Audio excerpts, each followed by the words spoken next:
Hello guys, അപ്പോൾ കല്യാണമൊക്കെ ഗംഭീരമായിട്ട് കഴിഞ്ഞതിന് പിന്നാലെ എനിക്ക് നല്ലൊരു പനി കിട്ടിട്ടോ. ആ പനിയായിട്ട് ഞാൻ എൻ്റെ വീട്ടിൽ കുറച്ച് ദിവസം ഉണ്ടായിരുന്നു. പിന്നെ ഞാൻ എൻ്റെ ഹസ്ബൻഡിൻ്റെ വീട്ടിൽ തിരിച്ചു പോകാം കേട്ടോ. മോനും ഉമ്മൻ്റെ കൂടെ പുറത്തേക്ക് പോയതാണ്. അപ്പോൾ ഞാനിതാ മോളെയും കൂട്ടി അനിയത്തിനെയും കൂട്ടി ഹസ്ബൻഡിൻ്റെ വീട്ടിലേക്ക് വന്നത് കേട്ടോ. ഇവിടെ വന്നതിന് ശേഷം ഞങ്ങൾ ഈ തറവാട്ടിൽ ഇന്ന് കസിൻ്റെ സൽക്കാരം കേട്ടോ. അങ്ങനെ എല്ലാവരും വിളിച്ചിട്ടുണ്ടെങ്കിൽ ഞങ്ങളൊക്കെ അവിടേക്ക് എത്തിച്ചേർന്നിട്ടുണ്ട് കേട്ടോ. ഒരു ഈവനിങ് ഒരു 3 മണിയൊക്കെ ആയപ്പോൾ മോൻ ഏതായാലും ഉമ്മൻ്റെ കൂടെ വരുമല്ലോ. അപ്പോൾ അതും വെയിറ്റ് ചെയ്തുകൊണ്ടിരിക്കുക കേട്ടോ. അപ്പം ഇവിടെയൊക്കെ ഒന്ന് ക്ലീൻ ചെയ്യാണ്ടായിരുന്നു. അപ്പോൾ അതൊക്കെ ഒന്ന് ക്ലീൻ ചെയ്ത് ഞാൻ ഹെൽപ്പ് ചെയ്തു കേട്ടോ. പിന്നെ അത് കഴിഞ്ഞ് കാത്തിരിക്കുമ്പോൾ അതാ മോൻ വന്നിട്ടുണ്ട് കേട്ടോ. അവനെ നമ്മളൊക്കെ കണ്ടപ്പോൾ സർപ്രൈസായി. നമ്മളെ വീട്ടിൽ കണ്ട ആളായിരുന്നു. പോകുമ്പോൾ പെട്ടെന്ന് നമ്മളൊക്കെ ഇവിടെ എത്തിയപ്പോൾ ഒരു വണ്ടർ അടിച്ച പോലെ ആയിരുന്നു കേട്ടോ.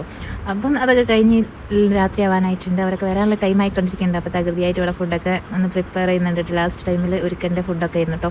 അങ്ങനെ ഞങ്ങൾ അവരെ വെയിറ്റ് ചെയ്തുകൊണ്ടിട്ടോ എത്തിയപ്പം എല്ലാവരും ഇങ്ങനെ സ്വീകരിച്ചു. പിന്നെ അവൾ കുറച്ച് സംസാരിക്കുകയൊക്കെ ചെയ്ത് പിന്നെ ജ്യൂസൊക്കെ കൊടുത്ത് അവൾ ഹസ്ബൻഡും ഇപ്പം എല്ലാവരും ഉണ്ട് കേട്ടോ. അപ്പോൾ അവരൊക്കെ ഹോളിൽ ഇരിക്കുന്നുണ്ട്. അവൾ നമ്മളെ കൂടെ ഇങ്ങനെ ചില്ലായിക്കൊണ്ടിരിക്കുക കേട്ടോ.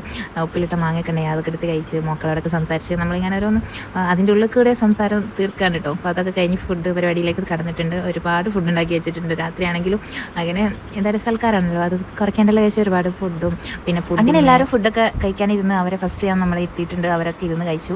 പിന്നീടാണ് നമുക്ക് ഇരുന്നത് കേട്ടോ. നമ്മൾ ആദ്യം കഴിച്ചത് പുഡിങ്ങാണ്. കാരണം അവരിങ്ങനെ കഴിച്ച് പിന്നെ അത് ഫ്രിഡ്ജിലേക്ക് വെക്കണ്ടല്ലോ എന്ന് വിചാരിച്ച് ഞങ്ങൾ പുഡിങ്ങൊക്കെ കഴിച്ചു. പിന്നീട് കുറേ കഴിഞ്ഞാൽ ഫുഡൊക്കെ കഴിച്ച് കഴിഞ്ഞ് നമ്മൾ ടാറ്റയൊക്കെ പറഞ്ഞ് പോകുന്നുണ്ട്. അവർ നേരത്തെ പോകുന്നുണ്ട്. പിന്നെയാണ് നമ്മൾ പോകുന്നത്. അപ്പോൾ ഓക്കെ ബൈ.